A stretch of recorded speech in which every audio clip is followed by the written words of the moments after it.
الحمد لله رب العالمين، والصلاة والسلام على سيد الأنبياء والمرسلين وعلى آله الطيبين وأصحابه الطاهرين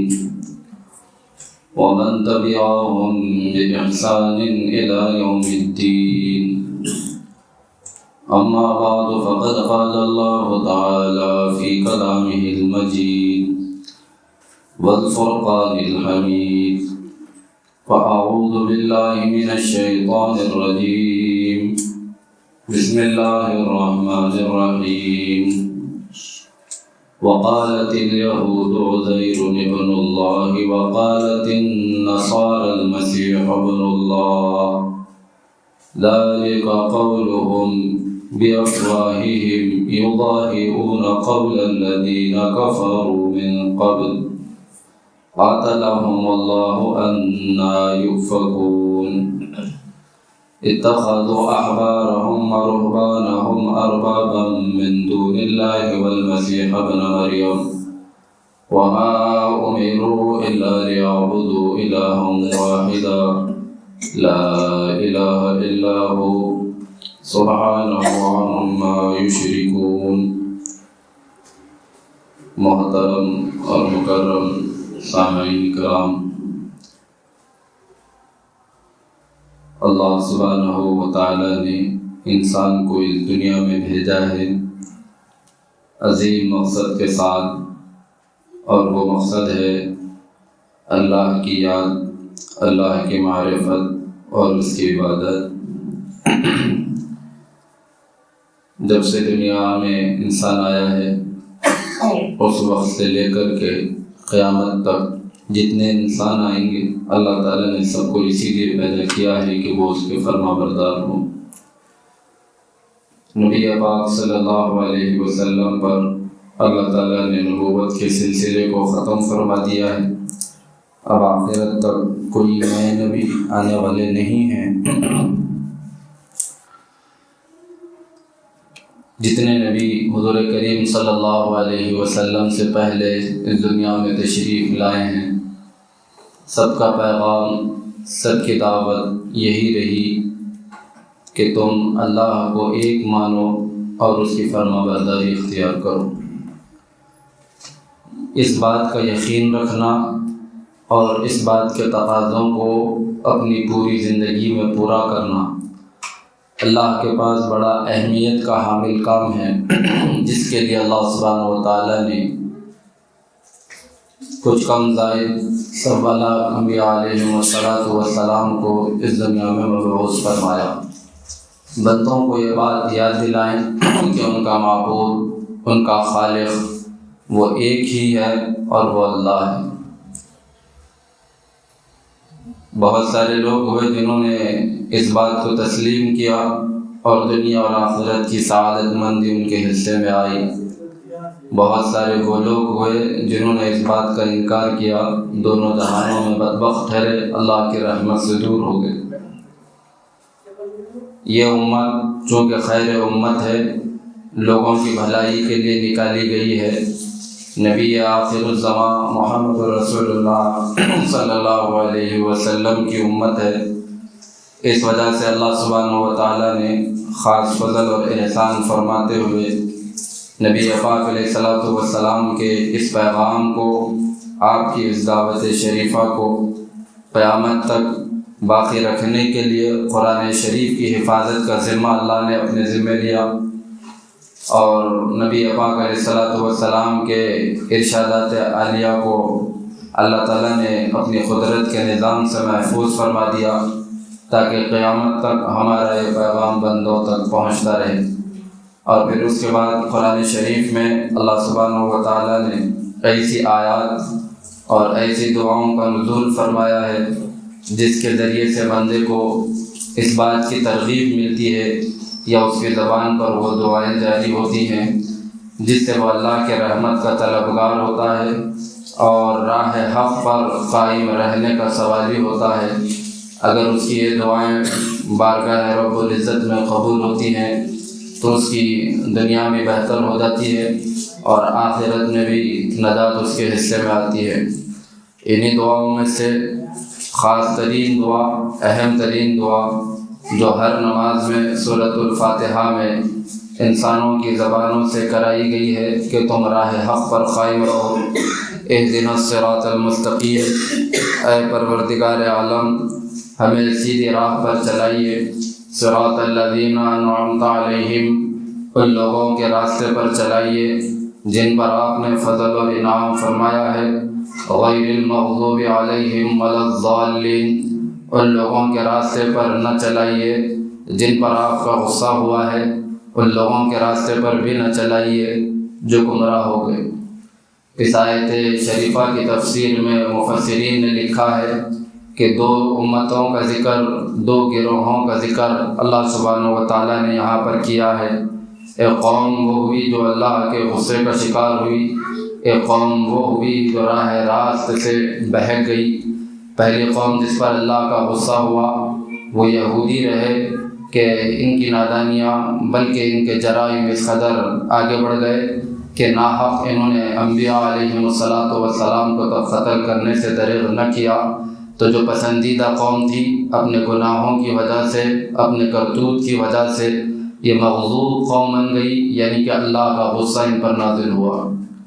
اور دوسری قوم جن کے راستے پر چلنے سے پناہ مانگی گئی، دعا سکھائی گئی، گمراہ قوم،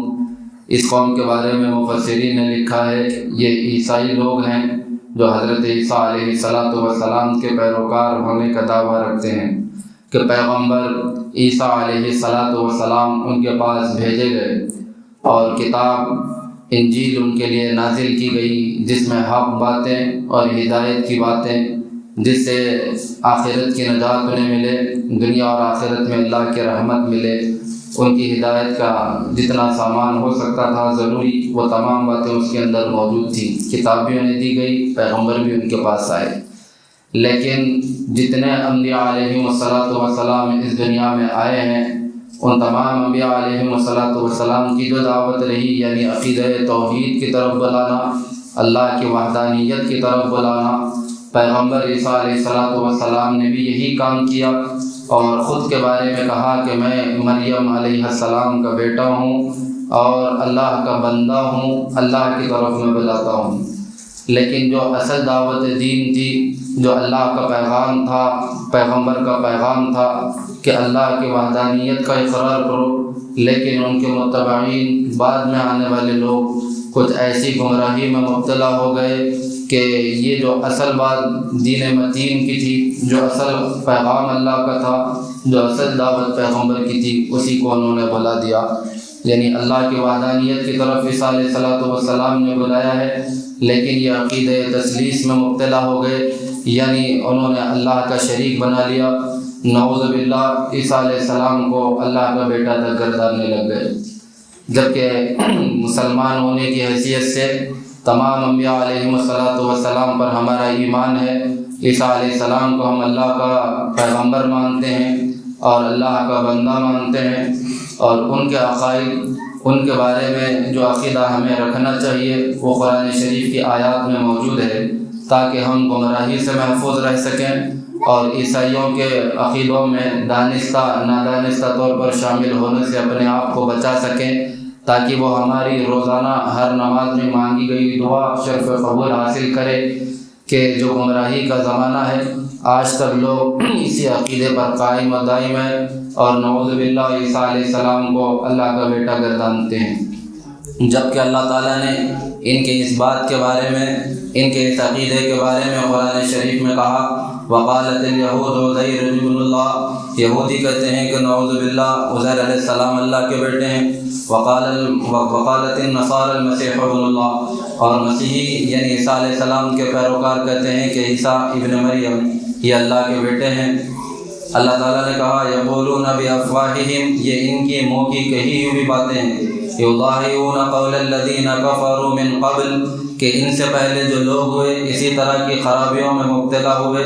باتوں میں بگاڑ آیا، عقیدوں میں بگاڑ آیا، اس کے بعد اللہ کے رحمت سے ہمیشہ ہمیشہ کے لیے قومیں دور کر دی گئیں۔ تو یہ بڑی سخت بات ہے۔ اس بات کا اندازہ ان کو نہیں ہے کہ اگر اس کی سختی آسمان پر ظاہر ہو تو وہ پھٹ جائے، زمین پر ظاہر ہو تو زمین شق ہو جائے۔ کیا یہ بے خوف ہو گئے، اتنے جری اور نڈر ہو گئے کہ ہمارے پاس پہنچنے کا احساس ان سے ختم ہو گیا؟ کیا ہم ان کی باتوں کا حساب نہیں لیں گے؟ کیا ان باتوں کے بارے میں ہم ان سے پوچھیں گے نہیں؟ ضرور ان سے پوچھا جائے گا کہ کیا تمہارے پاس شواہد تھے؟ کیا تم اس وقت گواہ تھے جب عیسیٰ ابن مریم علیہ السلام اس دنیا میں آئے تھے؟ جب تمہارے پاس کوئی دلیل نہیں ہے تو تم نے اتنی بڑی گستاخی اللہ رب العزت کی شان میں کیسی کی، اور تمہیں سزا بھگتنی ہوگی۔ اللہ تعالیٰ نے ان کے لیے کہا قاتلہم اللہ انا یؤفکون، کہ یہ ہلاک اور برباد ہو، اللہ کا عذاب خود ان کے اوپر نازل ہو کہ یہ کیا بات کہتے ہیں اور کام بہہ کے چلے جاتے ہیں۔ تو یہ عقیدے کا بگاڑ انہیں اللہ کے رحمت سے دور لے کر چلا گیا، بلکہ عقیدے کا یہ بگاڑ، نظریے کا یہ بگاڑ انہیں جہنم میں پہنچا چکا ہے۔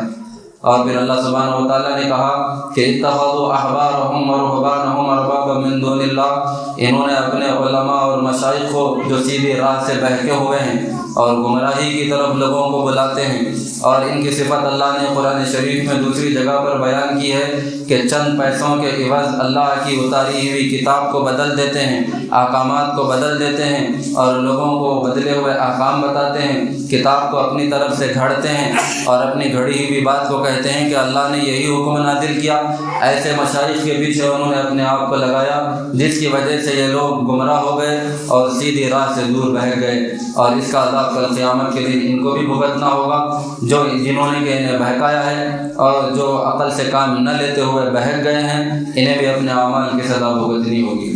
تو اللہ کے بارے میں توحید کا عقیدہ رکھنا، اللہ کی وحدانیت کا اقرار کرنا، یہ تمام اعمال کی قبولیت کے لیے جڑ اور بنیاد اور اصل ہے۔ اصل اگر عقیدہ توحید باقی ہے تو ہمارے تمام اعمال اللہ رب العزت کی بارگاہ میں مقبول ہیں۔ اگر اللہ رب العزت کی ذات اقدس میں کسی کو کسی بھی طرح سے شریک کیا تو اللہ سبحانہ و تعالیٰ نے قرآن شریف میں صاف طور پر اعلان کیا ہے کہ ان اللہ لا یغفر ان یشرک بہ ویغفر ما دون ذلک لمن یشاء، شرک اللہ سبحانہ و تعالیٰ ہرگز بھی معاف نہیں کریں گے، شرک کسی صورت بھی معاف نہیں ہوگا، اس کے علاوہ گناہ ہوگا اللہ تعالیٰ اگر چاہیں گے تو معاف کر دیں گے۔ تو حضرت عیسیٰ علیہ السلام کے بارے میں وہ عقیدے رکھے جائیں جو قرآن شریف میں اللہ سبحانہ و تعالیٰ نے ان کے بارے میں بیان کیے ہیں۔ اللہ نے اپنی قدرت کا اظہار کیا اور حضرت عیسیٰ علیہ السلام کو بغیر باپ کے پیدا کر دیا۔ اللہ کی شان اور اللہ کی قدرت تو یہ ہے کہ اللہ تعالیٰ نے کہا کہ جب کسی چیز کے بارے میں اللہ تعالیٰ ارادہ کرتے ہیں کہ اسے بنا دیا جائے، اذا اراد شیئا ان یقول له کن فیکون، ہم کہتے ہیں کسی چیز کے بارے میں بنانا چاہتے ہیں تو کن کہ ہو جا تو بس وہ چیز ہو جاتی ہے۔ اللہ نے آسمانوں کو بنایا، زمینوں کو بنایا، دریا اللہ نے سمندر بنائے، چاند سورج اور ستارے اللہ نے بنائے، پورا نظام اللہ سبحانہ و تعالیٰ نے چلایا۔ کیا وہ اللہ ایک انسان کو بغیر باپ کے پیدا نہیں کر سکتے؟ اللہ تعالیٰ نے مثال قرآن شریف میں بیان کی کہ بس اتنی سی بات میں تم دھوکے میں مبتلا ہو گئے، اتنی سی بات میں تم اپنے آپ کو گمراہی کے راستے پر ڈال چکے ہو۔ اللہ نے کہا کہ ان مثل عیسیٰ عند اللہ کمثل آدم خلقہ من تراب ثم قال له کن فیکون، کہ عیسیٰ علیہ السلام کی مثال اللہ کے پاس ایسی ہے جیسے کہ حضرت آدم علیہ السلام کی مثال، کہ آدم علیہ السلام کو تو اللہ نے بغیر ماں باپ کے پیدا کیا، وہاں پر تمہیں شک نہیں آیا، وہاں پر کوئی عقیدہ اور نظریہ تم نے نہیں سادا، اور یہاں پر عیسیٰ علیہ السلام کو کیا اللہ نے بغیر باپ کے پیدا کر دیا، تم نے الوہیت میں شامل کر دیا اور اللہ کی شان میں گستاخی کرنے لگ گئے کہ یہ اللہ کے بیٹے ہیں۔ اور کل قیامت قائم ہوگی تو انہیں اس عقیدے کا جواب دینا ہوگا، اور جب قیامت قائم ہوگی تو اللہ سبحانہ و تعالیٰ نے قرآن شریف میں اعلان کیا ہے کہ ایسا عقیدہ رکھنے والے، ایسا نظریہ رکھنے والے اور اس عقیدے پر اپنی زندگی کو گزارنے والے کل قیامت کے دن اللہ تعالیٰ فیصلہ کریں گے کہ عیسیٰ ابن مریم علیہ السلام وہاں پر موجود ہوں گے، یہ غلط عقیدہ رکھنے والے وہاں پر موجود ہوں گے، اور اللہ تعالیٰ پوچھیں گے اذ قال اللہ یا عیسیٰ ابن مریم اانت قلت للناس اتخذونی وامنی الہین من دون اللہ، کہ اے عیسیٰ ابن مریم کیا تم نے لوگوں سے کہا تھا کہ مجھے اور میری ماں کو اللہ بنا لو، معبود بنا لو؟ تو حضرت عیسیٰ علیہ السلام کہیں گے قالوا سبحانک لا علم لنا الا ما علمتنا انک انت العلیم الحکیم، جس طرح کے فرشتوں نے کہا تھا اس طرح حضرت عیسیٰ علیہ السلام کا جواب ہوگا کہ اے پروردگار عالم، آپ کی ذات پاک ہے، میں نے تو وہی بات ان تک پہنچائی ہے جس کا آپ نے مجھے حکم دیا تھا، میں نے وہ بات ہرگز بھی نہیں کہی جس کے کہنے کا مجھے حق تھا ہی نہیں۔ ان کے اعمال کے یہ خود ذمہ دار ہیں، جب تک میں ان کے درمیان میں موجود رہا میں ان کے اعمال کے بارے میں گواہی دے سکتا ہوں، جب میں آپ کے پاس اوپر اٹھا لیا گیا ہوں اس کے بعد ان کے اعمال کے بارے میں واقف نہیں، آپ ان کے بارے میں بہتر جانتے ہیں، آپ علام الغیوب ہے، آپ ان کے بارے میں فیصلہ فرمائیں گے۔ تو پیغمبر عیسیٰ علیہ السلام نے اس کی دعوت نہیں دی، یہ پیغام نہیں دیا، بلکہ اللہ تعالیٰ نے ان کے متبعین کے بارے میں کہا کہ جو جس طرح کے نبی پاک علیہ السلام کے ساتھ رہنے والے لوگ صحابہ کہلاتے ہیں، اسی طرح عیسیٰ علیہ السلام کا ساتھ دینے والے، ان کے ساتھ رہنے والے لوگ حواری کہے جاتے ہیں۔ ان کے بارے میں اللہ تعالیٰ نے کہا کہ ان کا عقیدہ، ان کا نظریہ عیسیٰ علیہ السلام کے بارے میں، جب کہ حق کی طرف عیسیٰ علیہ السلام نے انہیں بلایا ہے، انہوں نے یہی لفظ استعمال کیا ہے کہ عیسیٰ ابن مریم ہم آپ پر ایمان لاتے ہیں، اور صاف الفاظ میں جب حضرت مریم علیہ السلام پر الزام لگا ہے، خود بچپن کی حالت میں، گود کی حالت میں نبی کے معجزے کا ظہور ہوا اور حضرت عیسیٰ علیہ السلام نے کلام فرمایا اور اللہ نے اس کلام کو قرآن شریف میں نقل فرمایا، اور عیسیٰ علیہ السلام نے کہا قال انی عبد اللہ آتانی الکتاب وجعلنی نبیا، کہ پیغمبر عیسیٰ علیہ السلام نے کہا کہ میں اللہ کا بندہ ہوں، اللہ نے مجھے نبی بنایا ہے اور کتاب دی ہے۔ آتانی الکتاب وجعلنی نبیا وجعلنی مبارکا اینما کنت واوصانی بالصلاۃ والزکاۃ ما دمت حیا، کہ اللہ نے مجھے نماز کے ادا کرنے کا اور زکوٰۃ کے ادا کرنے کا حکم دیا ہے، اور جہاں کہیں پر بھی رہوں اللہ نے مجھے بابرکت بنایا ہے، اور شقاوت سے، بدبختی سے اللہ نے میری حفاظت فرمائی ہے۔ تو پیغمبر عیسیٰ علیہ السلام نے یہ عقیدہ دیا ہے، اور پھر اس کے بعد جو دوسرا عقیدہ انہوں نے عیسیٰ علیہ السلام کے بارے میں سادا، اور پھر اس کے بعد اپنے آپ کو گمراہی کے راستے پر بلکہ گناہوں کے راستے پر لگا دیا، وہ عقیدہ یہ ہے کہ انہوں نے کہا کہ عیسیٰ علیہ السلام یہ پھانسی پر چڑھا دیے گئے اور انہوں نے کفارہ ادا کر دیا ساری انسانیت کے گناہوں کا۔ اللہ سبحانہ و تعالیٰ نے کہا کہ یہ لوگ جھوٹی بات کہتے ہیں، اور کیا یہ لوگ وہاں پر موجود تھے؟ بلکہ ہرگز ایسا نہیں، یہ موجود نہیں تھے، انہیں پھانسی نہیں دی گئی، بلکہ یہ شبہ میں ڈالے گئے ہیں۔ اور عیسیٰ علیہ السلام کو تو اللہ نے آسمانوں پر اٹھا لیا۔ اللہ تعالیٰ نے کہا کہ وَرَافِعُكَ إِلَيَّ وَمُطَهِّرُكَ مِنَ الَّذِينَ كَفَرُوا وَجَاعِلُ الَّذِينَ اتَّبَعُوكَ فَوْقَ الَّذِينَ كَفَرُوا إِلَى يَوْمِ الْقِيَامَةِ ثُمَّ إِلَيَّ مَرْجِعُكُمْ فَأَحْكُمُ بَيْنَكُمْ فِيمَا كُنتُمْ فِيهِ تَخْتَلِفُونَ۔ اللہ تعالیٰ نے کہا کہ اے عیسیٰ، میں تمہیں پورا لے لینے والا ہوں اور میری طرف اٹھا لینے والا ہوں، اور جو تمہارے متبعین ہیں ان کو میں غلبہ عطا کروں گا ان لوگوں پر جو کفر کو اختیار کیے ہوئے ہیں اور میری نافرمانی کر رہے ہیں، اور یہ غلبہ کی صبح قیامت تک میں تمہارے ماننے والوں کو عطا کروں گا۔ اور پھر اس کے بعد اللہ تعالیٰ نے کہا ثم الی مرجعکم، جو بھی عقیدہ تم سازو، اللہ پر بہتان بانو، پیغمبر کی گستاخی کرو، ان کی والدہ کے بارے میں تم گستاخی کرو، یاد رکھ لو جو نتیجہ اور انجام ہے کہ الی مرجعکم، تم کہاں بہ کے پھرے جا رہے ہو اور کہاں تک کی گستاخی کرو گے، کہاں تک تم جاؤ گے، ہماری ہی طرف تم کو لوٹ کر آنا ہے، تمہارے لوٹنے کی جگہ ہمارا دربار ہے، جب وہاں پر پہنچیں گے ثم ینبئکم بما کنتم فیہ تختلفون، کہ وہ باتیں ہم تم کو بتا دیں گے حق بات کیا تھی جس کے بارے میں تم دنیا میں اختلاف کیا کرتے تھے اور شک میں مبتلا تھے، اور شیطان نے تمہیں اچک لیا، سیدھی راہ سے بہکا دیا، اور پیغمبر کی جو اصل تعلیم تھی عقیدہ توحید، خود اس تعلیم کو بھی تم بھلا بیٹھے، اور دعویٰ تو یہ کرتے رہے کہ ہم اللہ کے ماننے والے ہیں، لیکن عقیدہ توحید سے تم کوسوں دور ہو گئے۔ تم نے عیسیٰ ابن مریم کو نعوذ باللہ اللہ کا بیٹا گردان دیا، ان کی والدہ کو خدا بنا دیا، یا جبرائیل علیہ السلام کو خدا بنا دیا۔ جب تم نے ان ساروں کو خدا بنا دیا تو پھر ایک اکیلا اللہ معبود کیسے رہا اور تمہارا عقیدہ توحید کیسے باقی رہا، جس کے اوپر اللہ سبحانہ و تعالیٰ نے تمام لوگوں کی نجات کو مؤخر کیا ہوا ہے، یا جس کے اوپر اللہ سبحانہ و تعالیٰ نے پابند کیا ہوا ہے کہ اگر عقیدہ توحید سلامت ہوگا تو نجات ہوگی، ورنہ نہیں۔ تو یہ اہم ترین عقیدہ، یہ ایمان تمہاری زندگیوں سے رخصت ہو گیا، اور اگر زندگی باقی رہتے ہوئے قرآن شریف کی آیات کو پڑھو اور عیسیٰ علیہ السلام کے بارے میں جو حقائق اللہ تعالیٰ نے بیان کیے ہیں اگر انہیں مانو، انہیں اللہ کا پیغمبر مانو، انہیں اللہ کا بندہ مانو، اور انہیں پھانسی نہیں دی گئی بلکہ اللہ نے آسمانوں میں زندہ اٹھا لیا ہے، اور قیامت سے پہلے وہ آئیں گے اور دجال سے وہی مقابلہ کریں گے، اور نیکی کی حکومت بلکہ اللہ کے پیغمبر کی حکومت اس دنیا پر قائم ہوگی۔ یہ تمام عقیدے جو قرآن میں بیان کیے گئے ہیں، یہ تمام باتیں جو احادیث شریفہ میں بیان کی گئی ہیں، اگر کوئی بندہ ان کا اقرار عیسیٰ علیہ السلام کے بارے میں کر لیتا ہے تو پھر اس کے بعد نبی پاک علیہ السلام کی نبوت کا اقرار اور آپ کی ختم نبوت کا اقرار کرتا ہے، تو تب کہیں جا کر اسے کل آخرت کے دن اللہ رب العزت کی بارگاہ میں پہنچنے کے بعد نجات مل جائے، وہ اس کی امید رکھ سکتا ہے۔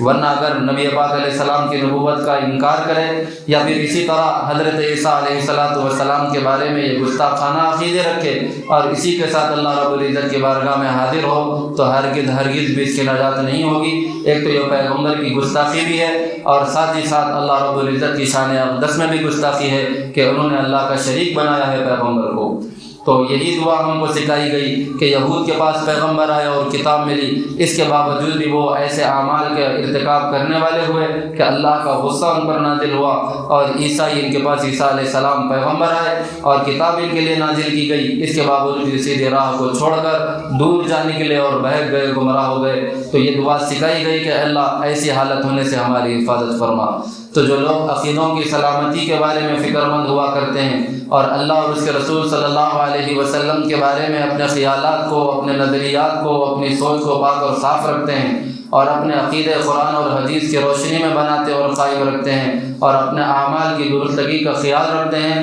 اور اپنے اخلاق کو نبوی اخلاق بناتے ہیں، تو ایسے لوگ امید کر سکتے ہیں کہ اللہ کی رحمت دنیا میں بھی انہیں حاصل ہوگی اور آخرت میں اللہ رب العزت کی بارگاہ میں پہنچیں گے تو نجات ان کے حصے میں آئے گی اور اللہ کی رضا ان کے حصے میں آئے گی۔ ورنہ تو عقیدے کے بگاڑ کے ساتھ اللہ اور اس کے پیغمبروں کی شان اقدس میں گستاخی کے ساتھ بندہ حاضر ہوگا۔ اللہ تعالیٰ نے قرآن شریف میں بیان کیا ہے، ان کے طرف اللہ تعالیٰ اس قدر غصے میں ہوں گے کہ نظر رحمت بھی نہیں فرمائیں گے، بلکہ نظر رحمت تو کیا، اللہ نے قرآن میں جو لفظ استعمال کیا ہے کہ اللہ ان کی طرف دیکھیں گے بھی نہیں، یعنی ان کا جو حال ہوگا یعنی صرف اور صرف عذاب کے حوالے کر دیے جائیں گے۔ تو اگر اپنے آپ کو اس عذاب سے بچانا ہے اور ساری انسانیت اگر اپنے آپ کو اس عذاب سے بچانا چاہتی ہے، جس عذاب کو سہ نہیں سکتے، جس عذاب کو دیکھ نہیں سکتے، جس عذاب کی تاب نہیں لا سکتے، تو پھر انہیں اس دنیا میں اپنے اعمال کی، اپنے عقیدوں کی، اپنے اخلاق کی فکر کرنا لازم اور ضروری ہے۔ اگر اس دنیا میں جو مہلت ملی ہے اس کا صحیح استعمال کرتے ہوئے اپنے آپ کو اللہ کا بندہ بنایا